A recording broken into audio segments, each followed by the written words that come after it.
Hello everyone, I am Liisa from Estonian Rural Tourism Organization and it is so nice to see you here. I think we are ready to start our webinar, Turning the Off-Season into New Opportunities. We are sorry for the confusion last week, but we are very happy you were able to join today. We are meeting today thanks to the Liepāja project, which aims to help tourism entrepreneurs in the Baltic Sea region to create an off-season tourism offer to attract tourists here all year long. But our project manager, Janina Selin, will talk about the project further in a minute. So our agenda for today is the introduction of the Light in the Dark project by Janina. Then Per Johansson from Stockholm Business Region will talk about Market in Nothing, which is our project's marketing concept. Then we will dive into our project's marketing campaign, which is introduced by Sofia Augustsson from Visit Åland. Next on the agenda is the piloting results of our project's off-season products, introduced by our project manager, Janina. Outside of the project team, we are joined by Sintija Bosalse from Liepāja Travel, who will talk about how Liepāja attracts tourists to the city all year long. And our webinar will be wrapped up by Martin Hagemann from Germany, who will introduce his region's innovative network products and benefits of cooperation. You are welcome to write questions in the chat during the presentations, and if we have time for them, the presenters can answer them. This webinar will be recorded, and the recording will be sent to you afterwards. If we are not able to answer some of your questions at the moment, the answers will be sent to you with the recording. But without further ado, the floor is yours, Janina.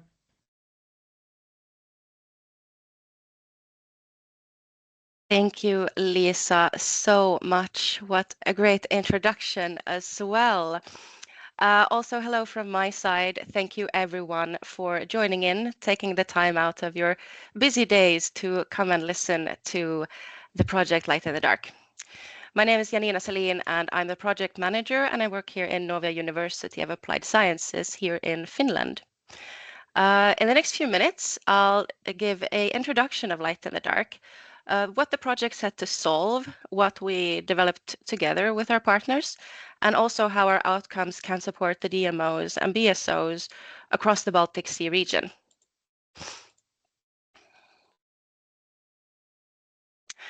So the Light in the Dark project started from a clear and shared challenge.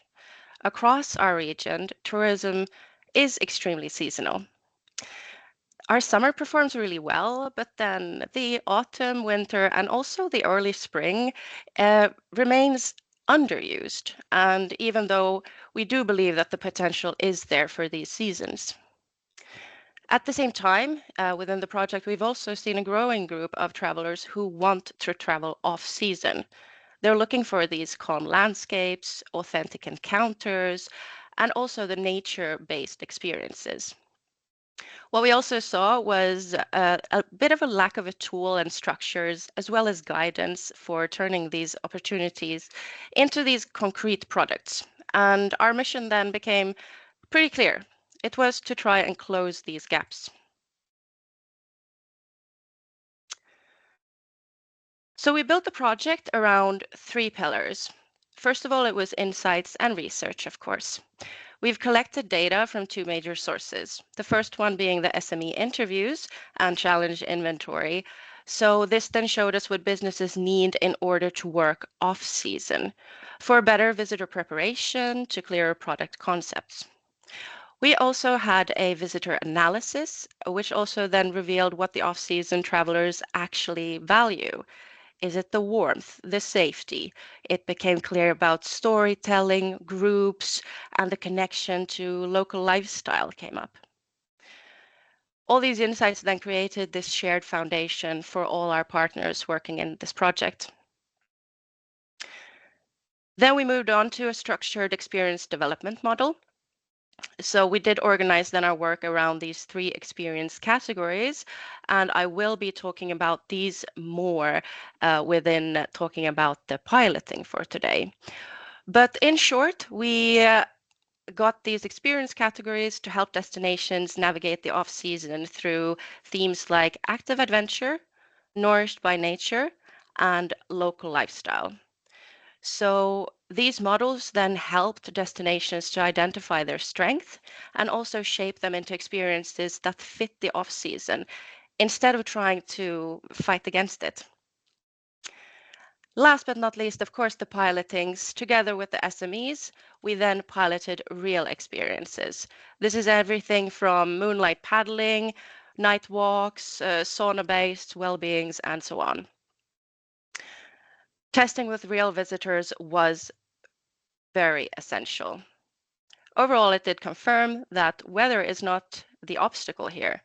Having clarity, preparation, equipment, and atmosphere are definitely enablers, and then storytelling really turns short days and darkness into assets rather than limitations.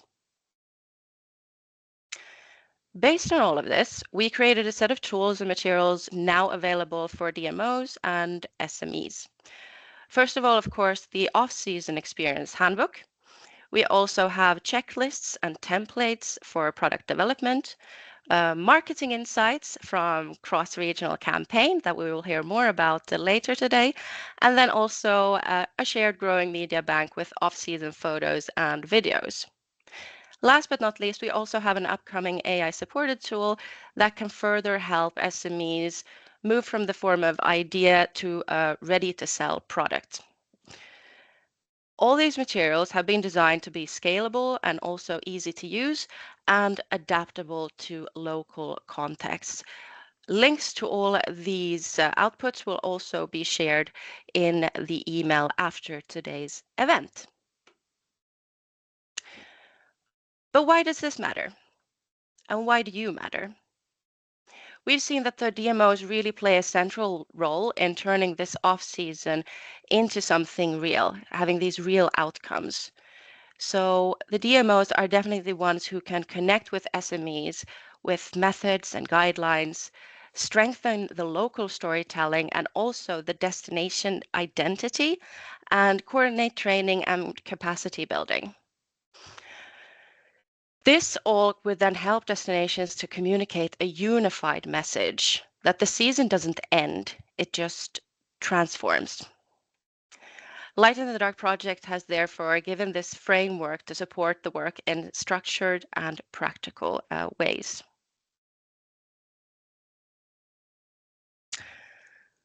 The project, of course, has been going on already for a few years, so we are entering the next phase.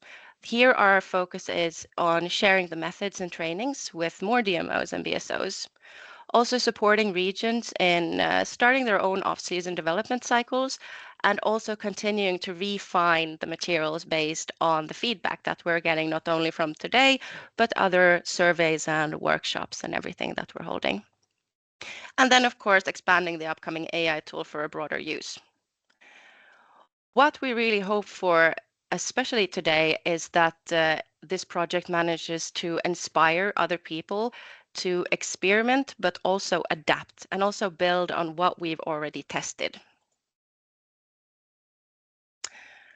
Once again, I'm so happy to see so many of you interested and here with us today. Thank you very much for listening for a few moments about the project. I'm also happy to answer any questions both later in the webinar or also per email, and I would love to hear your thoughts and challenges and also ideas if you have any in your own region. I definitely believe that together we can show that the off-season is not a form of limitation, but it's a new space for both creativity, sustainability, and meaningful visitor experiences. Thank you so much.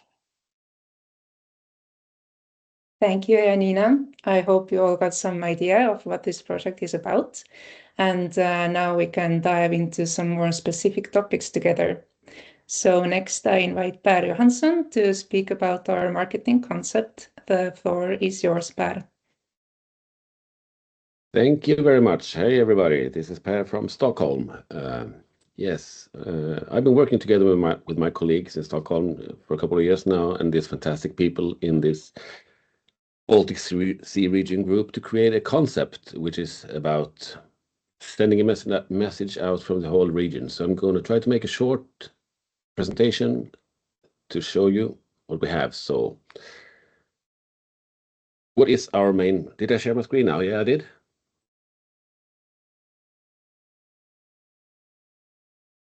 No, not yet. Not yet. Then we go back. Sorry, technical things. It's Now we're always sharing the technical screen. things. It's always these technical things. Now hopefully we have a screen that we share. Yes, perfect. Yes, indeed. So this is the overall concept for the Baltic Sea region that we created together. Everything started with the visitor analysis and the challenge inventory that gave us answers on what direction we should take and what we should do. So the main purpose for this one is to create a unified concept for the entire Baltic Sea region that attracts international visitors to experience something truly unique in one exceptional destination, because the important thing is to look at the Baltic Sea region as one region. We have some weaknesses. In fact, we had like some core things from this challenge inventory. There was a belief that people didn't travel during the dark time of the year. That was like very well spread belief. The region did not believe at all in its own strengths, because there was like, nobody wants to come here. Nobody likes what we got here anyway. And there was way too much focus on the summer season. And just like Janina told, there was a focusing now in this project to prolong the season, because we have 4 seasons up here in the Baltic Sea region. And that's a uniqueness that some countries in the world don't have. But there was a difficulty in accessing to the international marketing, since there were a lot of small regions, small groups. You cannot reach internationally. That is why we come together and do it all together, so we can reach the international groups that we want to face our marketing to. A quote from the visitor analysis made by Åland, I think, is that the region is a nature-based destination, attracting travelers who seek experiences in natural beauty, authentic engagement with local cultures, and a deeper understanding of the environment. This is directly quote from all these surveys made, that like we realize we have something unique up here. We have to build our communication from this. So the steps from the concept. Number 1, pack the entire Baltic Sea.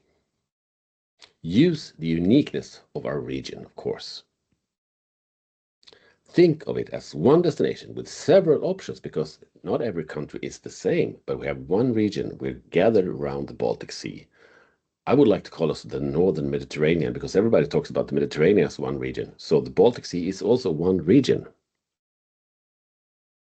Prolonging the season. That's the main thing. Prolong the season. Don't only focus on summer, because we have things here that we can sell that is not sunny beaches and all that regular stuff.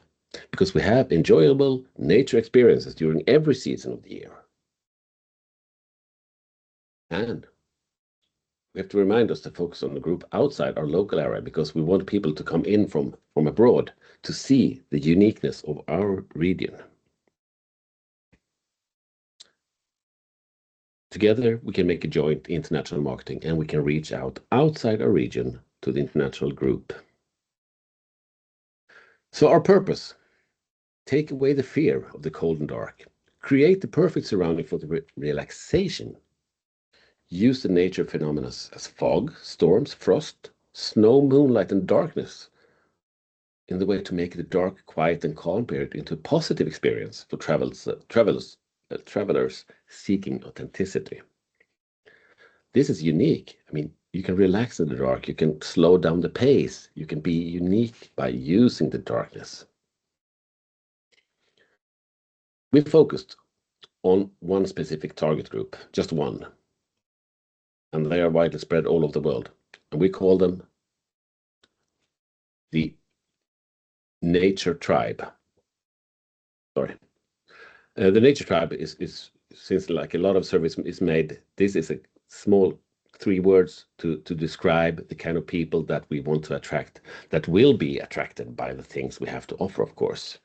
So we focus on the nature tribe, and just like Janina was talking about, we're focusing and packing our concept into 3 different experiences: the local lifestyle, the nourished by nature, and the active adventures.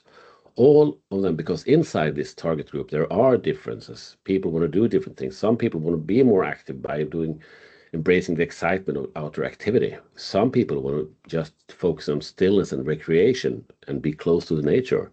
and someone experience the authenticity and the local lifestyle around there. So these are the focus areas that we looked at, 3 experiences. Okay, now we know what we want to do. So how are we going to talk to the people? So what's our tone of voice when we're creating this concept? Well, it's important because we have to be honest. So we use a natural and minimalistic visual language. More emotion than descriptive images. We want to create feelings in the guts of people looking at the images. We want to create a sense of well-being, which means we have not like super activity, we have calmness. We are a bit poetically, because we capture the raw and honest nature. We use the colors of our seasons, as well as the darkness and the light, to paint a portrait of our unique region. So you go with the flow, use what you have, use our colors, use the darkness, use the light we have. And that is how we communicate in a visual tone. And this is a mood board put together early in the stage. It's northern light, it's ice, it's frost, it's sunlight, it's birches. There are fall leaves, there are oceans, there are people. But this is the idea of how we want to express ourselves. But how do we talk then? Well, we rather whisper than scream. And we're rather convinced by images than big words. Our voice is filled with confidence, but yet stillness. We have a humble approach to the fact that nature is actually bigger than all of us together.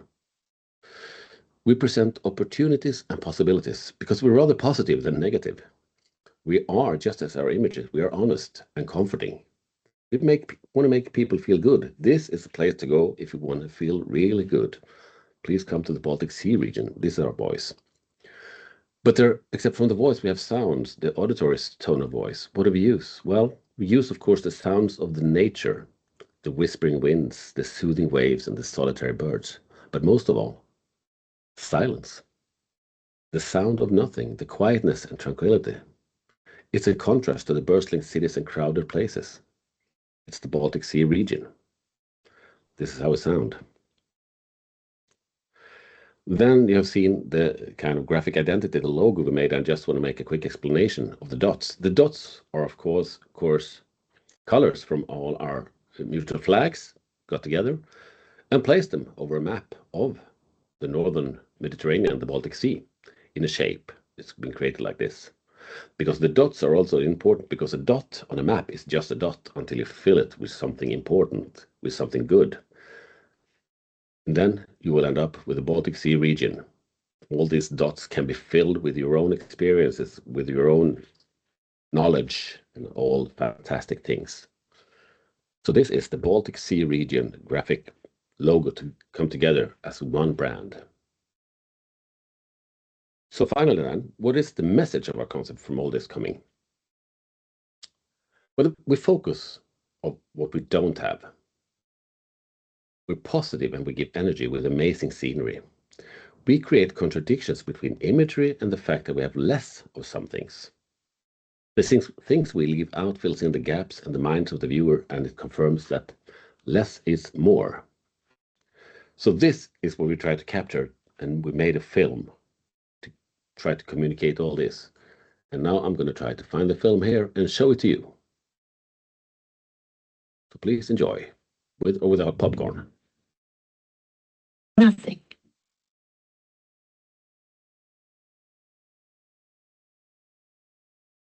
Less.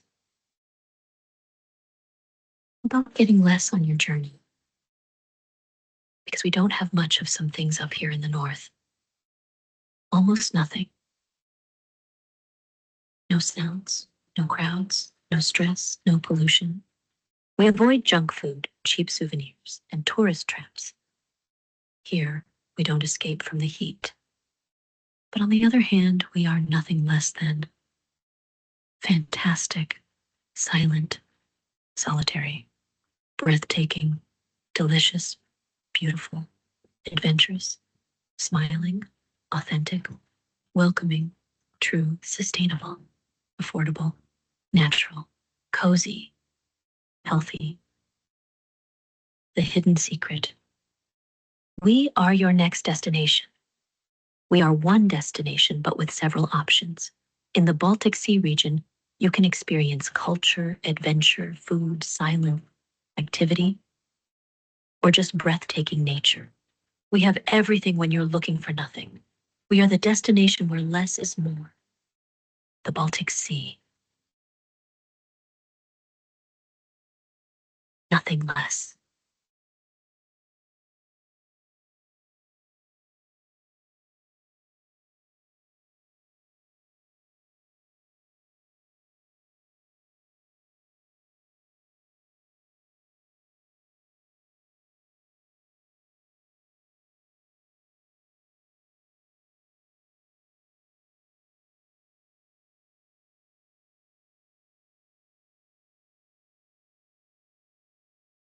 Yes, and there it was, the concept created in a film of about 2 minutes. Great, thank you so much, Per. I think we all got some inspiration from this presentation, and you're welcome to use this concept when marketing your region as part of the Baltic Sea region. But next on the agenda, we have Sofia Augustsson, who will talk about how we use this concept in our international marketing campaign in August. And she will give an overview of this campaign just as soon as I get her presentation ready. So 1 minute.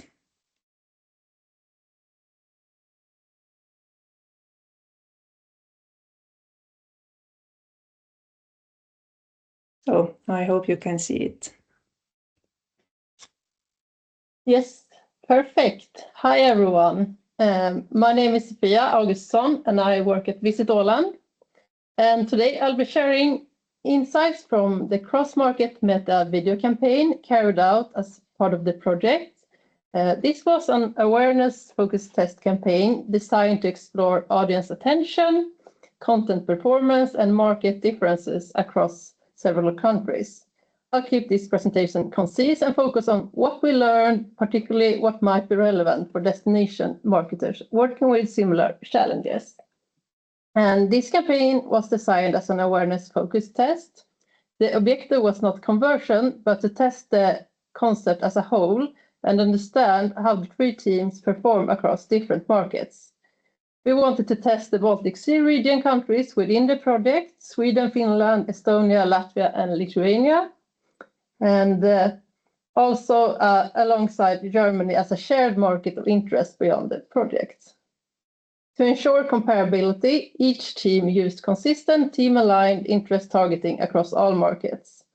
From a setup perspective, this was a time-boxed campaign running during the last 2 weeks of August, with a total budget of 24,000 euros. 60% of the budget was allocated to Germany, and 40% across the Baltic Sea region, using Facebook and Instagram as the primary platforms. Yes, next slide. The campaign was built around 3 thematic lenses, each representing a different way of experiencing the Baltic Sea region. Active adventures focus on movement and outdoor energy. Nourished by nature captures slower, restorative experience connected to well-being and atmosphere. And local lifestyle reflects everyday life and culture. These teams were not only creative choices, but also analytical tools. By testing them live across multiple markets, we were able to see which types of experience attract attention, how audience respond emotionally, and where different categories perform best. Those patterns are especially useful when thinking about how products within each category can be positioned and developed for international audiences. And to the right, we see a screenshot of the campaign page we built. Yes. Now we can go to next. I won't go through all these numbers individually since they're shown here, but what's more important here is what the results show overall. First, the campaign achieved broad reach across multiple markets within a short test period, which confirms that the concept works at scale. Second, distribution was very efficient, with low cost per view and competitive CPM, which is cost per 1,000 impressions, especially given that it was a cold awareness-focused campaign. Our campaign delivered a CPM of about 3.17 euros, which is below common industry benchmarks for meta advertising, so that's good. And finally, attention levels were strong. A significant share of viewers stayed with the content, and even though traffic wasn't the primary goal, the campaign still generated meaningful site visits. More than 1 in 4 watched the full video. So taken together, this result tells us that the campaign was effective in capturing attention and interest, which was exactly the purpose of this test. Yes, can take the next. When we break the results down by market, we see clear differences depending on context and competition. Germany stood out as the market with the strongest engagement overall. Costs were higher, around €5 CPM, but attention levels were also the highest, particularly for active adventures.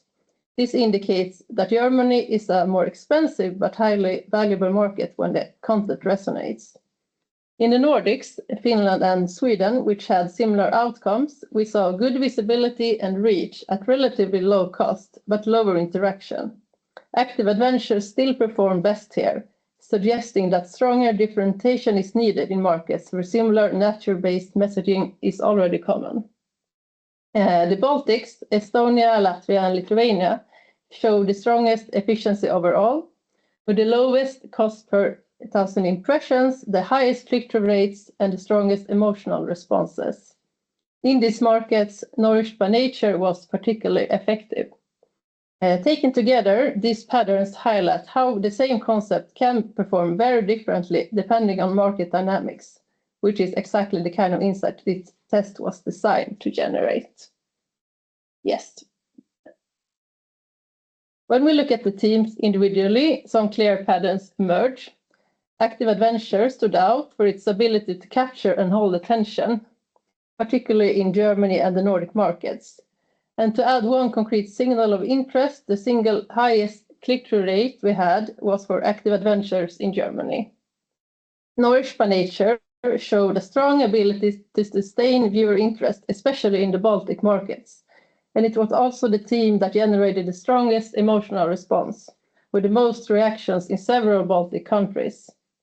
Local Lifestyle primarily supported broad reach and awareness, but showed lower retention compared to the other teams, suggesting it works best earlier in the funnel. The chart on the right shows the combined TruePlay distribution across all markets, and importantly, it confirms that all 3 teams performed well on attention overall.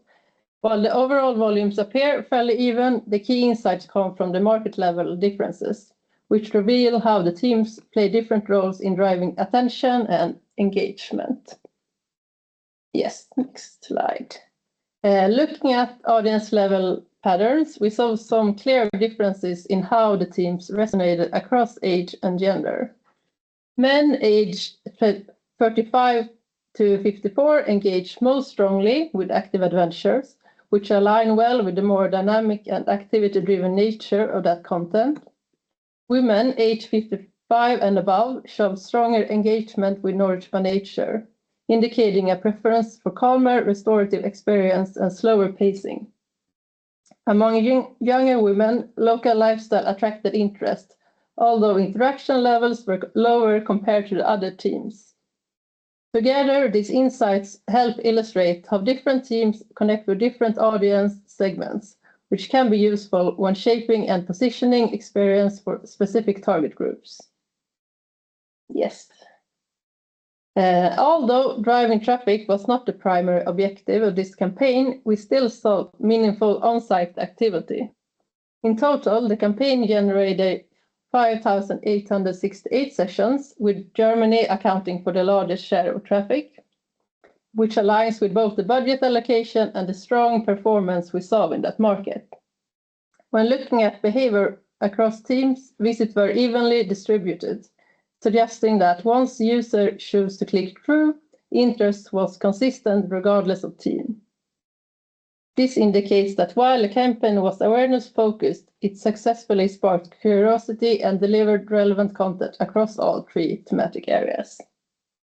Yes, next. From this test, a few clear patterns stand out. We saw strong attention combined with a very low cost per view, which indicates that the light in the dark concept works as well as an awareness-driven video format. Germany emerged as a highly engaged but more expensive market, while the Baltic countries proved to be particularly cost-efficient and emotionally responsive. We also saw that teams perform differently across markets, reinforcing the importance of adapting content rather than applying a one-size-fits-all approach. Finally, short video formats consistently performed best, confirming their effectiveness for capturing attention quickly across platforms. Yes. In conclusion, the light in the dark concept worked well on several levels. First, it functioned as a compelling awareness test, showing that short thematic video can capture attention effectively across multiple markets. It also served as a useful cross-market benchmark, allowing us to compare how different themes and messages perform depending on market context. And finally, it provided valuable creative and market insights, not only in terms of performance, but also in understanding how experience can be framed, tested, and adapted for different audiences. Together, these outcomes show how a focused, time-limited test can generate learnings that are applicable well beyond a single campaign. And here to the right, we also see a screenshot of our organic Instagram page, which we also created for the campaign. Yes, that was all for presentation.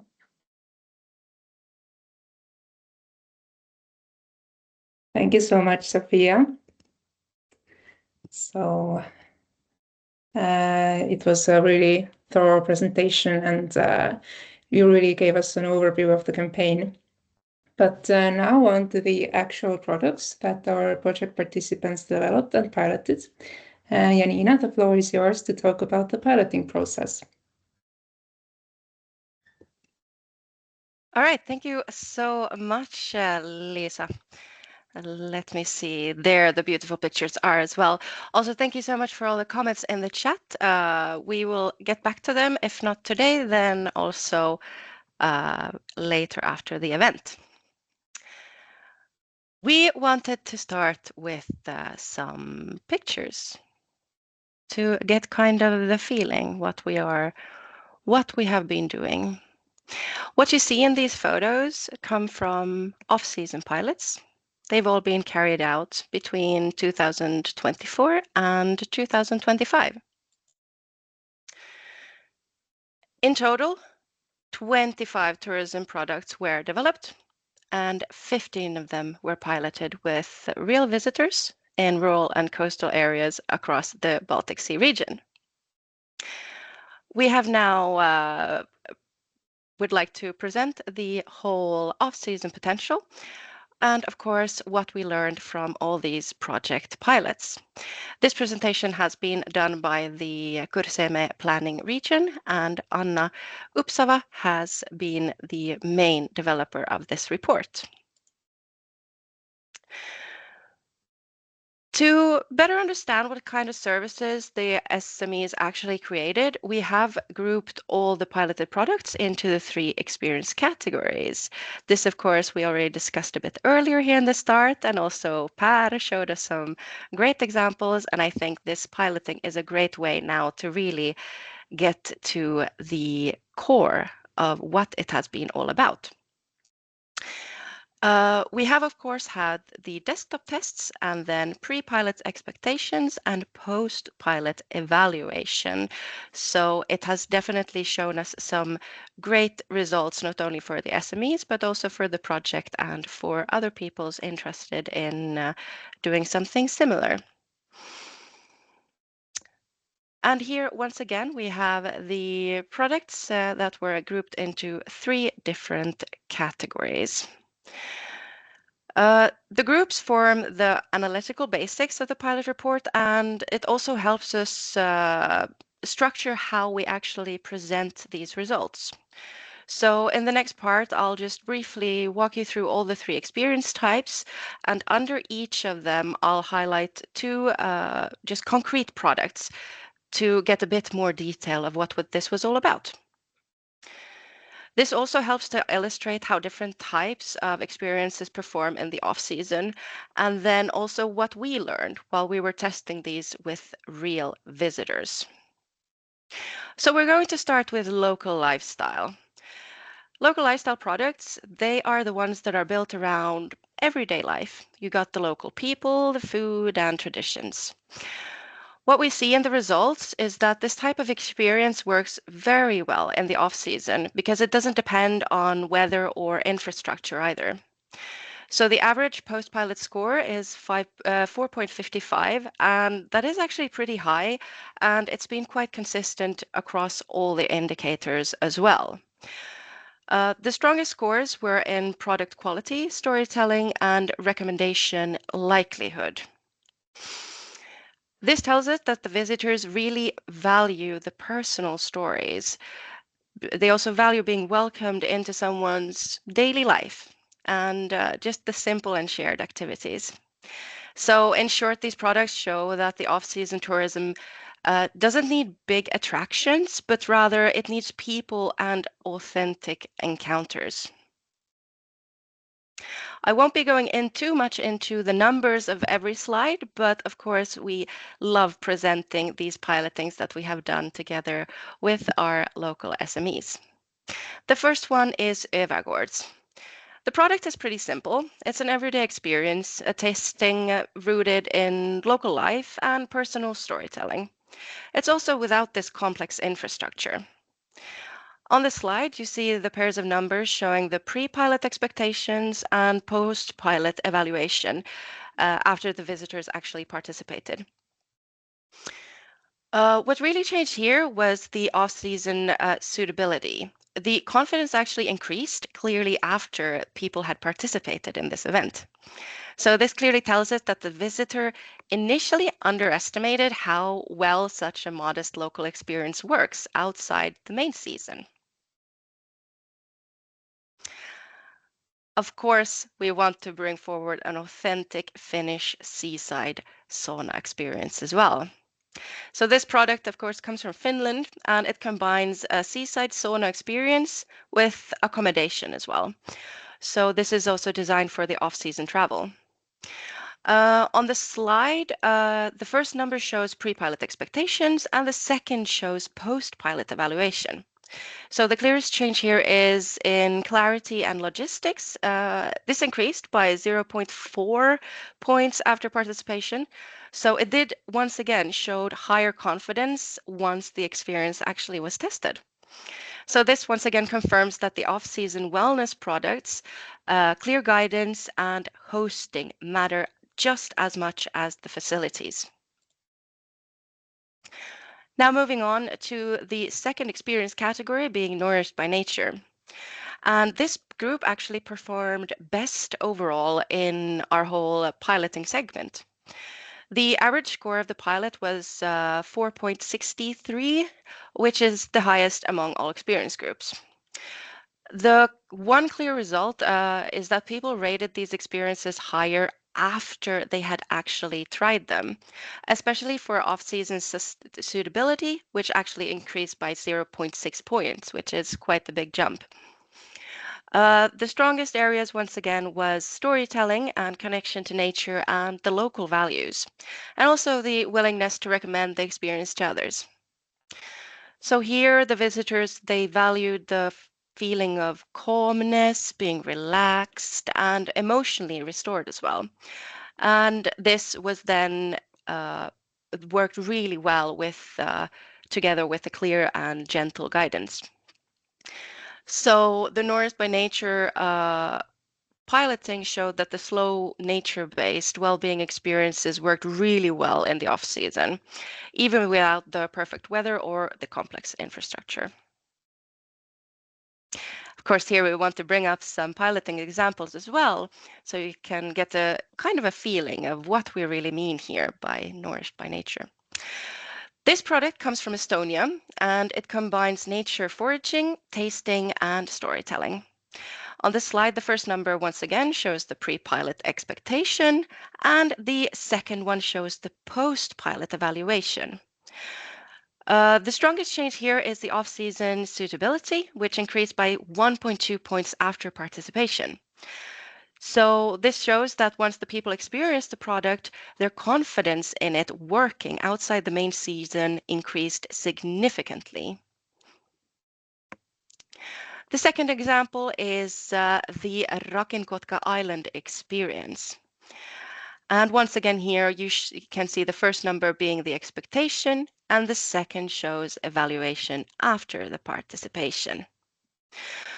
So here with this piloting, the overall quality and the off-season suitability increased, and clarity slightly decreased after the experience.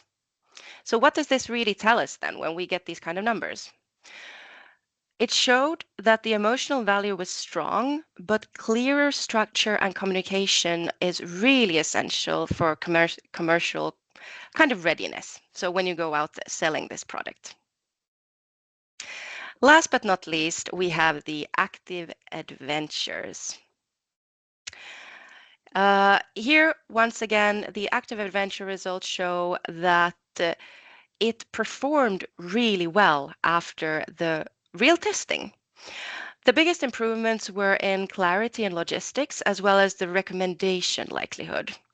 This means that once people actually experienced or actually found the courage to try these products, they felt more confident, safe, and also willing to recommend it to others. The average post-pilot score of 4.58 confirms that well-guided, structured outdoor activities work very well in the off-season as well. So the key message here is that for active products, clarity and good guidance matter more than intensity. Then, of course, bringing up some examples. What can active adventure mean when it comes to off-season products? The first one is Mighty Sands Canoe Tour.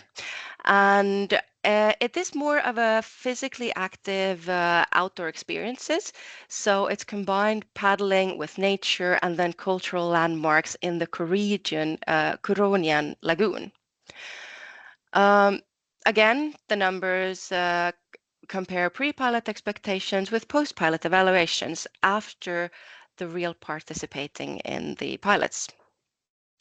Overall, the numbers show once again that there's a strong increase in overall quality and also the booking likelihood. This then tells us that once the visitor actually tried the experience, their confidence in its value and safety increased significantly. And this was kind of an ongoing theme, especially in the active adventure pilotings. Active weather-dependent products often kind of raise the questions beforehand, and then the hands-on testing gave us what kind of helped reduce the uncertainty that these products sometimes can bring up. So overall, the key learning here is that for active adventure, real-life experience is especially important to unlock demand in the off-season. In Sweden, this autumn, this past 2025 autumn, we had a moonlight safari paddling. Also here, they got extremely lucky with a beautiful full moon. The pictures from this pilot is absolutely amazing. It's a very strongly atmospheric kind of emotion-driven paddling experience, and the overall quality of the off-season suitability increased slightly, and which confirms that the experience works well also outside the main season. What stands out here is the drop in product description accuracy. So this doesn't mean that the experience performed poorly, but it means that the visitor imagined beforehand maybe what they imagined didn't fully match what was delivered in practice. So what we really learned here with the Moonlight Safari is that it's all about alignment. So for these emotion-driven products, the story, promise, and actual experience need to be very close matched. I promised you guys I wouldn't be talking too much about numbers, but here is a quick chart to confirm what we just showed to you guys in the examples. What is important to notice here is that all 3 experience groups performed very well. So across almost all criteria, the average scores are above 4.4, which indicates a very high level of visitor satisfaction after these real-life participations. As you can see here, the difference between the groups are pretty small. And the key takeaway, because it shows that, is that the piloting approach works across different types of experiences, and that's not only for one specific product category or format. Especially strong across all these groups are the storytelling and depth, recommendation likelihood, and also the off-season's suitability. So overall, what you can see here in the chart is that it does confirm that well-designed and tested off-season experiences can achieve a high quality and strong visitor approval, also regardless of the experience type. So here, how the visitors did see us. It was real and honest connection with hosts. It was warm, personal atmosphere. They brought up stuff as simple and authentic experiences. Visible sustainability and care for the place. And also small groups and calm rhythms. But of course, we can't always share the warmth and everything that went well. We would also like to focus on what can then be improved. When we look at the feedback, it's clear that the various visitors were really happy overall, but there are some useful insights that we can pass on not only to our SMEs, but also to everyone here today listening. So first of all, the pre-trip information. About 38% of the visitors say that they weren't completely sure what to bring or what to wear. And that really shows how important it is to have these clear, simple communication channels before arrival. So definitely encouraging our SMEs to send short reminders, practical checklists in advance. Secondly, several people said they wouldn't find these products online, which means that visibility is still quite a weak point. Better photos, short videos, stronger social media presence would really help to reach future customers as well. Then, of course, the timing. This has also been mentioned. About a quarter of visitors noticed small gaps that the pace could be smoother as well. So we can suggest that the companies and SMEs plan clearer schedules, and especially for the colder seasons. And lastly, many experiences ended a bit too suddenly. Some form a small closing moment, a short thank you, a short talk, or even just a cup of tea does leave more of a lasting impression. These are just some of the practical, easy to share lessons that we can bring back to our SMEs to help them take these ideas to the next step. Looking across all pilots, we do have a few clear patterns that have been emerged. First off, the off-season demand is real. Visitors often rated the experience higher after participating than they expected. Secondly, it wasn't just one experience type. Local lifestyle, nature-based, and active experience all worked really well. So what really matters is not infrastructure, but hosting, clarity, and the feeling of being welcome. Then also the small scale formats did perform especially well in the off-season. We do have many remaining challenges, the visibility, communication, and packaging, and that is exactly where DMOs and BSOs can help us to add the most value. This last slide here is a picture of our light in the dark piloting results. You can also use your phone to just open up the camera and use this QR code, and it jumps you directly to this web page. We do also have the link shared now in the chat for this piloting results, and the link will also be shared after this event to everyone that registered. Thank you so much for listening. A huge thank you to Janina for really talking us through what I would also say is the core of our project. Yes, these products and also the ones which weren't piloted are available on our webpage, so you can look through them at your own pace and see the products that those entrepreneurs have come up with. But now we will move on to Liepāja to see what they are doing to attract tourists in the off-season. So hello, Sintija. You can come and inspire us with Liepāja's bright ideas. Hello, and thank you for this opportunity to just share our challenges and our ideas. But nowadays, still, we have a huge challenge because there is a winter outside in Liepāja more than a month. So, we have a new challenges to create a new creative ideas, how to deal with it, because in Liepāja almost always snow and winter is only for a couple of weeks. But about what we've done till now, till our winter.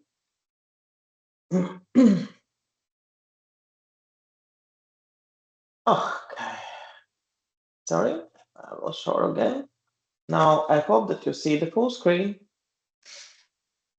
So about destinations marketing development, it's quite easy and simple, but still, as well as we are the third largest city in Latvia and second maybe most popular tourism destination, we're lacking with the huge problems with seasonality because the Liepāja season is only maybe months or half a month in the summer, in the mid of summer, when the tourists are coming to our amazing seaside. And maybe our luck and maybe our best reasons for our good solutions is that we became from destroyed military port in early 90s to modern and sustainable place for families, business, and holidays. It's all about the cooperation and only the cooperation. That is our most luckiest formula. Local government plus tourism businesses. And they on a daily basis, that means for me that I'm talking to tourism entrepreneurs. How are you really going on? How are you really doing right now? Why do you do what you are doing right now? Who are your clients? For what we can sell our destination together? And what are your problems in your field? And how we can help you as a destination management organization. So our simple formula.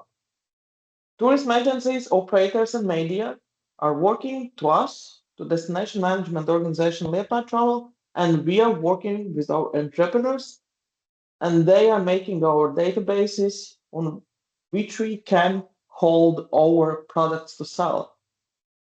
This was our office in real life in 2019. And what was the best measuring for me as a sales manager and marketing manager in 2019? I was going to maternity leave. And I came back in 2021 and everything completely was changed, and you know why. And that means that I have to be ready to do what I've done never before. But there was a huge positive side effects of the pandemic. I and my team were everywhere at once. So that means that you can see, and now I'm sitting in the same office, what is in the middle of my screen, what you can see right now. And there is no live person right now because we are like avatars working in tourism exhibitions, working with tourism agents in the workshops as well. I was on the presentation on screens all around the world. And that was the best compliment for me because I am the short and small black person. And when I'm presenting something, I am the small and black person. But when I was on those huge screens in the huge halls, everyone saw my presentations, my pictures, and my videos. And after that, that was amazing, most amazing situation for Liepāja. They came all in real to see and feel what we can offer, not only in the summertime, but in the spring and the autumn and in the winter time. Of course, the winter wasn't like now it is. And we have been noticed by different kind of tourism associations, alliances, and collectives. And they asked to us to be their members and to show our experience how to sell the summer destination. 2 weeks from inspection visits in Liepāja, we got an invitations, and most huge example, and most best example was United Arab Emirates. They asked to meet with 102 agents in Dubai and Abu Dhabi. And now we have great marketing instrument. And the next year, Liepāja will be European Capital of Culture in 2027. And we, as a destination management organization, are using this as a marketing instrument. So I could advise only and only all of you, don't be afraid and use Green Pioneer, Smart Tourism Destination, and any kind of awards, what can be as a marketing instrument for you as well, because this puts us on the Europe map and not only on the worldwide map. We are trying right now for 2 years, attracting new type of tourism, and that can be for any destination, not only the port destination as we are. So the cruise ships was the first new type of tourism right now. And the next year will come, we will have a dozen of them. And we restored the history and made new attractions and made new offers, not only in the real life, but as well in the digital life. We have now approximately 150 different kind of events in a month, sport events, cultural events. Now in the winter time, our municipality was used to be the gray and non-comfortable and wet and rainy in Liepāja. Only this winter, as I mentioned, is with the frosty snow, and you can use the open air skate fields, but that is not on a daily basis. That is not on our table every year. So our municipality deputies bring a light inside the city, in gray, wet, and rainy city. And all through the city is going lights on this gray season, and we can make a tour through those lights. And not only on the Christmas tree, but the lights are through the city. So that is again and again new marketing instruments how to attract in any kind of season when we are not so attractive at all. And then after talking with the agents and talking about what the clients wants to and what the client wish to see and feel in our destination, we started to make a tailor-made tours in different kind of ways and traditions, because what the clients ask, we can bring to them, because all the region can bring any kind of attractions and any kind of possibilities to relax and to take a deep breath in our forests, on the rivers, in the sea. And the leisure is not only in the summertime. Of course, the best pictures are coming now to Liepāja from the summer, but we can make any kind of attractions in the winter time and in the autumn time as well. We are bringing the events inside our cultural and sport infrastructure. We are making any kind of events for any client wishes, and we are telling to be brave, to show us what they want to see, what they want to feel, what they want to experience in our destination. And we can't show you all the pictures because of the private client privacy, but the possibility of them was just amazing and beautiful. We have a interesting kind of history in Liepāja, because we, for more centuries, was military ports because of the Baltic Sea, because of the coastline. All kind of countries, military was using as a military port. And nowadays we have a huge objects to use, for interesting experience and interesting attractions all year round. For example, this is one of our most interesting military objects, that is a prison for the soldiers. Nowadays it is for the team buildings, for the bachelor and bachelorette parties. After USA Ghost Hunters came to this prison, they put this in the top 10 spookiest hotels in the world, because on the second floor you can book a hotel room through the booking, the Airbnb, and use it as a hotel. That is again new experience, and it has been used all year round. And only in January they took a vacation for all the team just to rest a little bit together before the new season came. We made tours in reviving history themes. So you can be the Viking, you can get the puddle walking, you can be even a part of the battle, and you can't imagine how many teams are so happy to bet each other after some team buildings. You can make your own bread, you can make your own beer, you can catch your own fish, you can grill this fish on the boat, and you can get all this experience all year round. After our Soviet Union collapsed, we get huge parks and territories, what was left destroyed and empty. And we are happy and proud that our municipality be so brave and not build just an industry back, because we know, yes, industry give us a money, industry give us any kind of finances and budget flows for municipality, but they sought different kind of. So nearby the amazing Liepāja Lake Nature Park nowadays will be open for creative industries. And all those zones will be open for hotels, restaurants, and municipality is building amazing infrastructure in this park, but not look so attractive at all, but will be attractive. What we can use right now and what we are using right now, we are improving our visibility on the digital side. We are using the travel search engines, different kind of them, even the meta search, because we know that when we are using some kind of services, flights or booking hotels, they're following us, and on the next steps and the next year, they will bring us the better offer for us as a traveler. So we as a destination management organization are using this as well. We are putting all kind of information on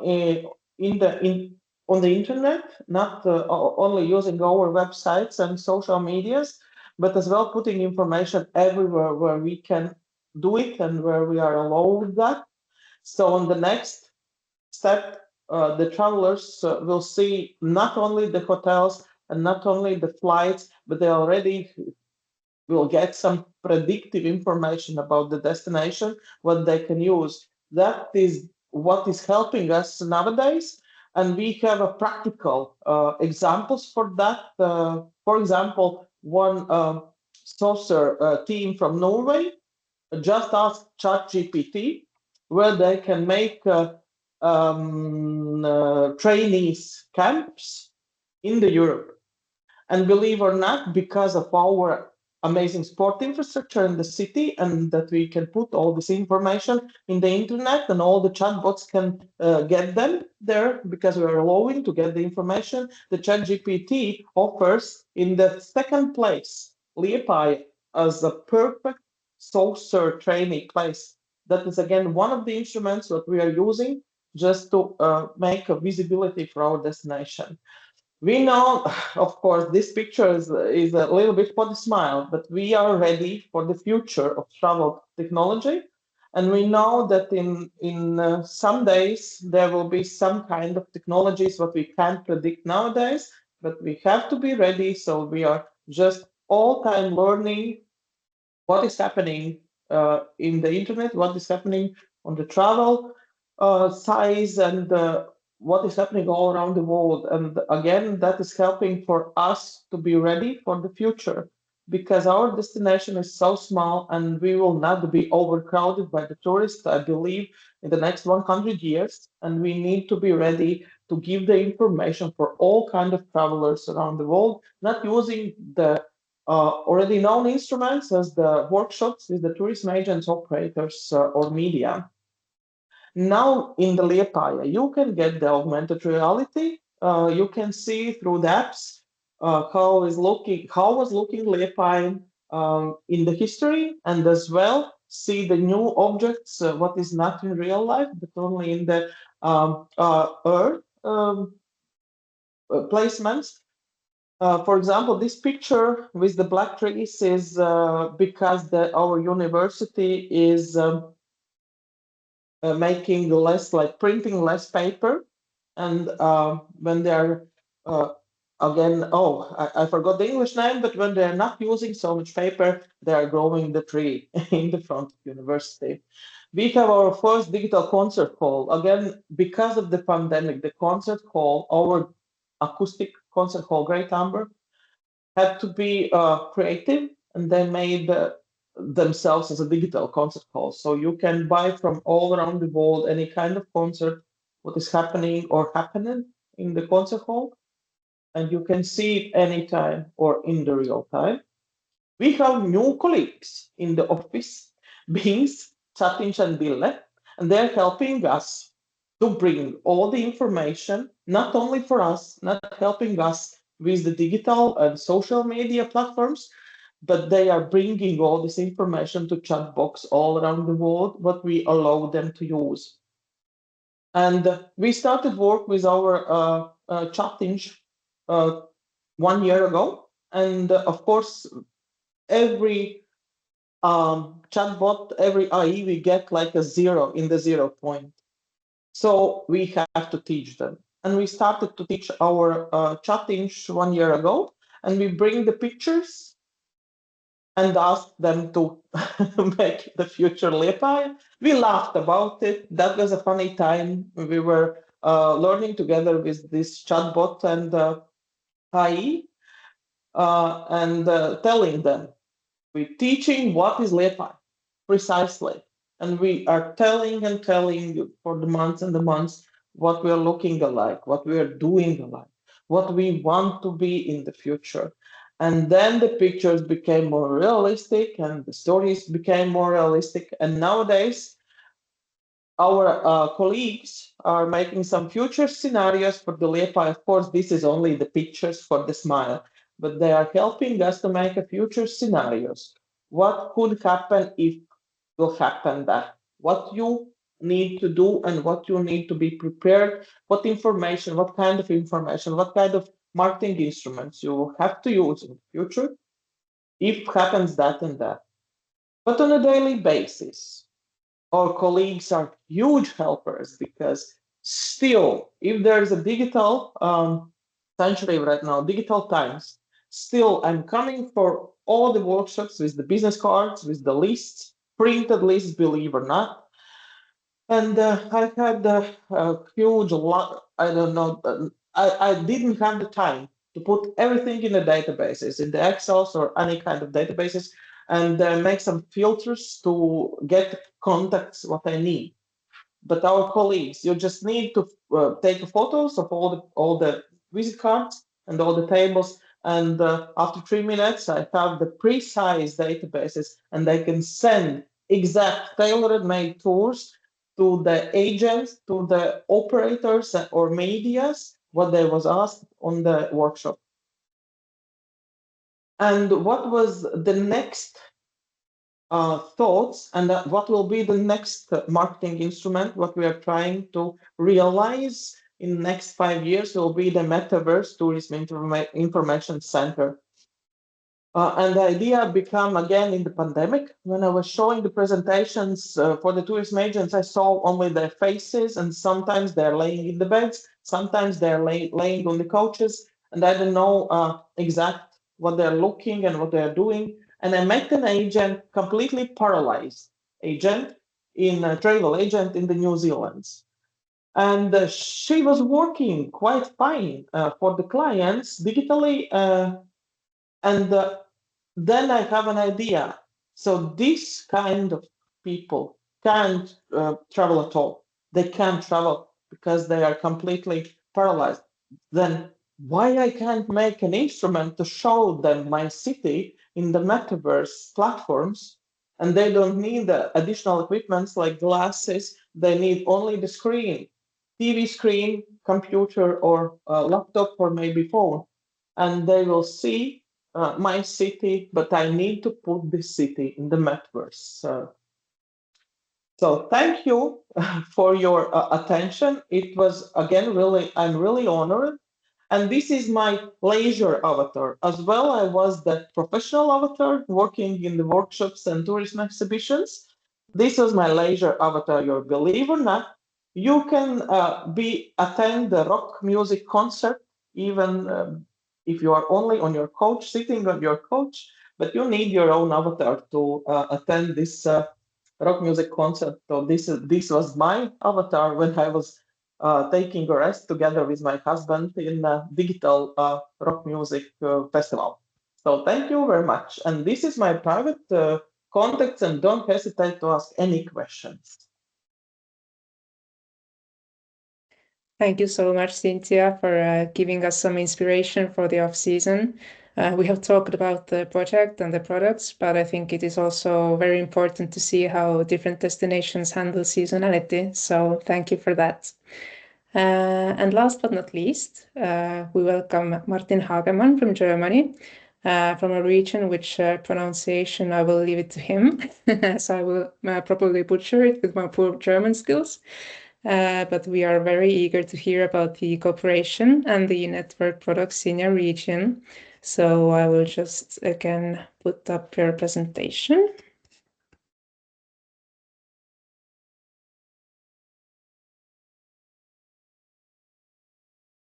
So I hope you can all see it. I can see, and I hope you can see it. Hello from the northeast of Germany. At the the region is called Vogelparkregion Recknitztal.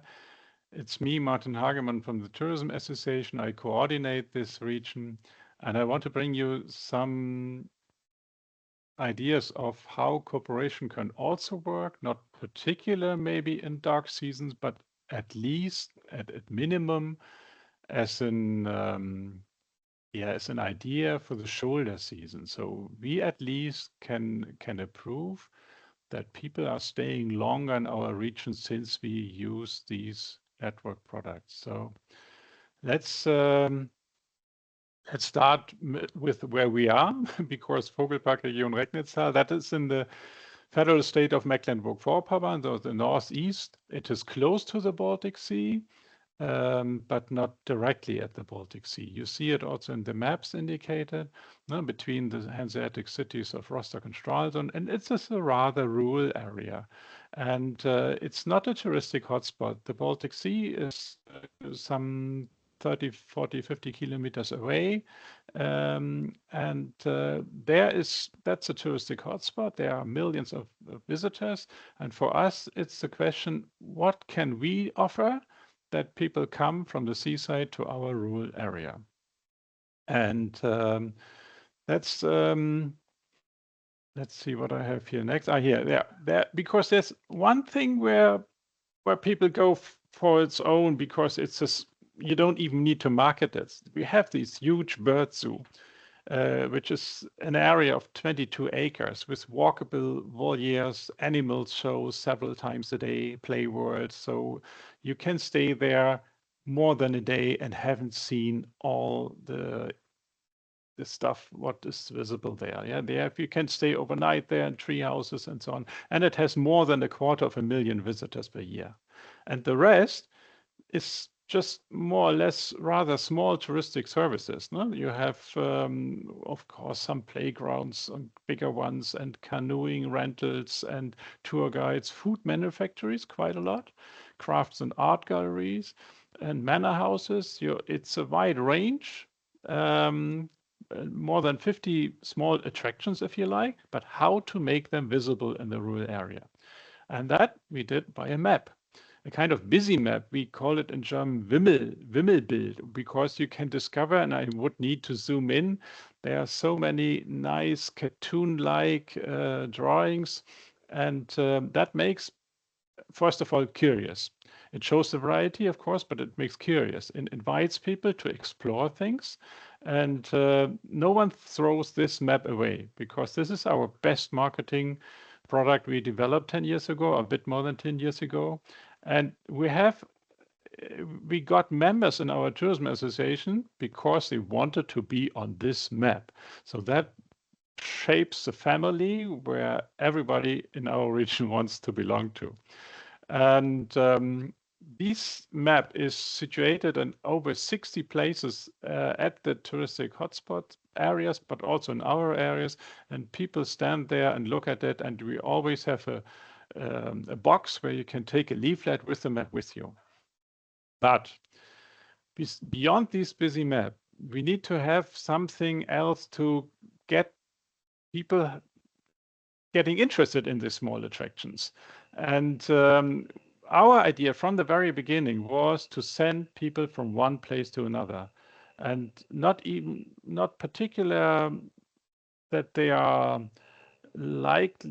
likely to be aware of, yeah, I always wanted to go there. No, we need to make them go there without that they know beforehand that they want to see it. So I want to present you to 3 offers with, and that is first an adventure book for families with small children, where they can go to 16 different stops, and they're collecting ingredients, because I tell you later on a bit of the story.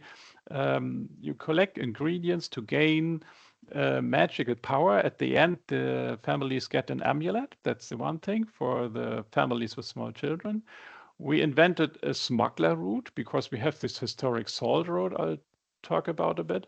We have 8 stops here, and the people collect smuggler goods from one to another, and they get a nice bag, and at the end they have valuable souvenirs.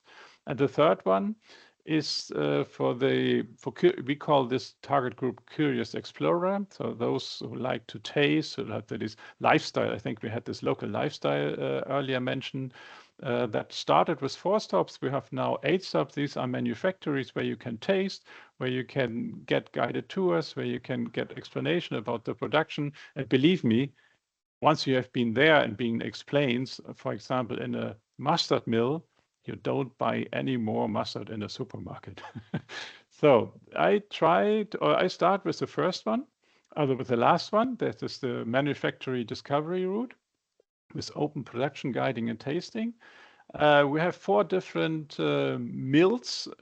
When you say we have 2 different providers, let's put it this way. We have this roastery shop. They roast only organic seeds. They have not only coffee, but they have also a regional alternative, the lupine. I don't know if you're aware of it. They make cacao, cereal, and so on. We have a oil mill where they produce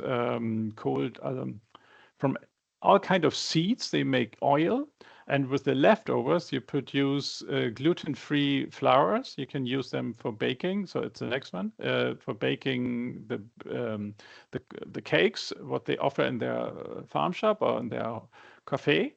We have a salt manufactory, which is actually a salt tower built of a couple of tons of salt. And you can get treatment there by the salt, by brine, yeah, for some illnesses. It's very nice. We have also natural salt specialities to taste, and workshops, etc. You can also sleep in that tower in the salt, surrounded by salt. And we have this already mentioned mustard mill, which is a very, very old stone ground mustard production, which is not common because it takes very long. And if it takes very long, it's costly. But here they produce over 30 different kind of mustards, and they just returned from the Green Week, which is a huge fair in Berlin, and they sold, I don't know how many thousand glasses there. So they were really quite successful. We have in the last year, we expand. Oh no, first of all, I'll show you some impressions of these 4 places. The first is the roastery, which you see the coffee, of course. The next one is the oil mill, where they press from these all kind of seeds this fresh, nutritious oil and make with the flour the cakes and so on. Have the coffee outside, inside. We have the salt tower. You get an impression of how it looks if you are in a tower of salt. The walls are of salt, and it is illuminated behind. And you can sleep there, and you can test and workshop. You can make your own herbal salt, for example. And the mustard mill, you have also some impressions there by the two millers, a family-owned business, of course. And this is just a short selection of the product range they do. And we have last year some new providers joining in this route, this discovery route. We have premium liquor producers. We have a farm with water buffaloes. We have a jam production that produces jam of the sea buckthorn. I think we all know it in the Baltic Sea. And we have a homemade, or not a homemade, but it's a very special beer, which is you cannot buy in a supermarket. And there are actually more to come. We just had yesterday our annual assembly where we welcomed new members, and there were these aronia berry plantation and farm shop we welcomed, and they will join this route as well. So the question now is, why shall they all cooperate? No? What is their benefit? And for the first four entrepreneurs, I can tell you that they set up their business at the same time, more or less. So they knew from the beginning, and they exchanged ideas during this business startup, and so they were trust. And that's it's still working until today, that they benefit when they exchange ideas among them. So cooperation is the basis of all of it. The best thing then in terms of visitors aviation or visitors guiding. So if you recommend to your neighbor, your guests yet have been at your place, and everybody does it the same way, we have more visitors at all the places. And a slight benefit is also you share the market costs, of course, also for flyer and its distribution. Not everybody pays the same. Not every needs to pay on its own, but it's shared cost. And that is now the essential. If you create a route, you make the whole thing much more visible to guests that are at the Baltic Sea. For example, if you have a flyer of this mustard mill at the seaside and you think of, oh, it's not so bathing weather, okay, what to do today? Mustard mill, how to produce mustard, might be interesting, but driving 40 kilometers, But if they get the flyer with seeing this manufacturing route, and you can hop from one spot to another and can always taste here and experience something there, then it's worth going. And that is really the most crucial benefit, that the whole thing and the network makes it much more attractive for guests. And the only visit and the only marketing means for marketing this is a flyer and a website. So they don't have any other marketing tools to do so. The next product is the children's book. You see that is already the third edition right now. We started with it in 2014, and it's the plot, which when you click once more, you see also in text like very, very short, because it won't take too much time. So these two kids explore our region. It's our region. We let it written to our region. So the entrepreneurs are partners, or they take place in the story, and they need to collect ingredients to get into the magic kingdom. And they get these ingredients, and in the story is a witch turns all the ingredients, they put it in a huge pot, and they get this amulet. And our guests get the same one when they collect the in the next slides, when you see in the map the locations of these 15, 16 stops, and if you you read about our region, you read about our providers, and the thing they need to find in the region, they can get it as a stamp from the tourist operators. So with the stamps. And next slide, you see, try to hurry a bit up. Even more, once more, you see the stamp card. Next one, click more. Yeah, thanks. Here you see it's 16 different fields, and 8 of them are stamped. And because within a week it's okay, otherwise they would need to stay probably 2 weeks, but then they can come back. And you get this amulet. It is from a potterist homemade thing. And at the end of the year, we draw a lottery, and we give 3 main prizes. We actually give a holiday trip that can stay then for a couple of days here, come again, and get free things at all the 16 places. And we have 2 boxes of local products as a third and second prize. And we have approximately 100 filled stamp cards every year since the year 2014. And the benefits for them, why they cooperate. First of all, of course, you turn them from a one-day visitor that they were used from the Baltic Sea coming to the bird zoo. Remember, this huge tourist attraction. Now they go also there and there and there and there. So they stay longer, and in the best case, they stay also overnight in our area. We have an explicitly, and it's easy to measure, we have more guests at this small attraction, which they would have not been noticed by the guests otherwise. What we actually found out that families come back because they like the story. And in the first year, they collected the first 8 stamps. Next year, they visit the other 8 places, or they have younger siblings and come back. And also the winner of the lottery, of course, is a reason of coming back. So I don't read out all this about what is the extra benefit for the region, because it gives local identity. It's a market ambassador, because everywhere pops up these Tizi and Fide, these 2 children's characters, and they are used also by members of a tourism association that are not belonging to the story, but they show it as an identity to our region. And next one is the smuggler route, and last one. The smuggler route is an extension of the historic salt route. You need to know that we have salt in our region. It has been exploited for 600 years. It's not from the soil, it's from salt water, from salty water. And that has been then shipped on the river Recknitztal to the Baltic Sea, and then to trade it through whole Europe. And we had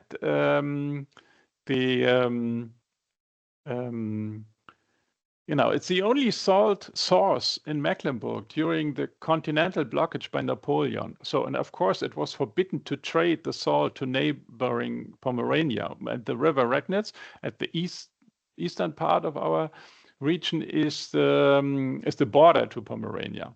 So, of course, as you can imagine, you had a flourishing smuggling, and there are plenty of stories in the archive. And because we had several tourist attraction along this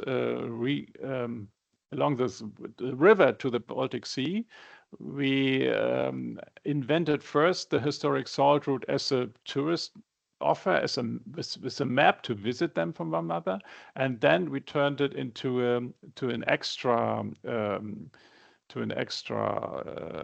network product again, that the people need to collect something actively. So one more click, please. The smuggler route needed then some action. And what kind of action it is, you see on the next slide. You have these 8 stops, first of all. You can just click them through. That is, it's one. Okay, so you have a salt. Every partner you visit has something to do with salt. So in the Salt Museum, it's clear. Salt Tower, you have seen before, also clear. But the canoe or boat rental on the river, okay, that is they were on the way on their historic salt road. We have an amber jewelry as a partner because amber swims in salty water. We have the bird zoo because flamingos live in salty water. And we have cafes, restaurant on the way because they offer special salty biscuits or produce smoked salt. So everything has to do with salt. That is important. And the thing what the guests to do as a smuggler now, they get at any place where they stop at first a smuggler bag, as you see here. It's empty. Well, there's a flyer in there, a leaflet, and a book. But you get at the very first place, in appreciation of that you pay your visit there, you get 2 smuggler items, like the small salt bag. And when you go to the next, you need to give one of the salt bags back to the next, and you get 2 new ones. So you trade always 1 to 2. And you, at the end, you have a full bag of 8, I would say, valuable souvenirs because it's jewelry or it's particular good salt. And that, again, if you look at the benefits, it makes people going from one to the next. That's that on the next slide, because it shows again, it keeping guests, first of all, longer in the region. It brings them from one, that's even more, one more, turning one table head. We had the same, it's now similar to the other network product. We have more guests at small attraction. What makes it very interesting for all the small ones to join. And again, guests would have probably never been aware of that small cafe, but once they are part of this network product, they have more guests. And we also noticed that families that did this magical adventures in 1 year, they came back next year and did the smuggler route. So that is all 3 activities-based offers. They pay into the brand of the region, so the people remember, that was a region where you could do cool things. And of course, just yesterday we talked about how to continue with it. If you remember, we have quite a lot of art and potteries and things like that. So we will have, or we are about to create also a 4th network product, this artist pass. So this is just one idea how to make a region attractive that is not in the main touristic area, and that brings you a bit longer or keeps guests longer than just come for the main season, because we have in February the first holiday, and we have already the first stamped cards filled already sometimes in February. So maybe it gives you one or more the one or the other idea, and thank you for your intention. And I can speak for myself that I got some very good ideas also from the other presentations. So thank you that I was able to listen to them as well. Thank you. Thank you so much, Martin. Yes, I think you have really given us some food for thought about cooperation and how to do things better together. I know we are a couple of minutes over time, but maybe we can take just a couple of questions. If Janina can see if we have some in the chat. Yes, thank you so much for bringing that forward. We have had a great deal of really good questions, most of them connected with the Light in the Dark project. So I have been very slowly answering everyone. If I have not had time to answer your question, it will be answered in the email that we'll be sending out after this event. Also, we'll be posting these questions and replies for everyone to read also after the event, because there's some really good ones here. Okay, but then I think we can conclude our webinar. So thank you so much to all the speakers and the participants, and I really hope that you'll leave with some new ideas and a new appreciation for the off-season, and you see it as a time of opportunities rather than a time of darkness. You can keep an eye on our project's news and events on our social media on Facebook, Instagram, and LinkedIn. our webpage, and our project page at the Interreg Baltic Sea Region webpage. The recording of this webinar will be sent to you along with those links. So have a great evening, and I hope to see you again at some other webinars or fairs or events. So goodbye.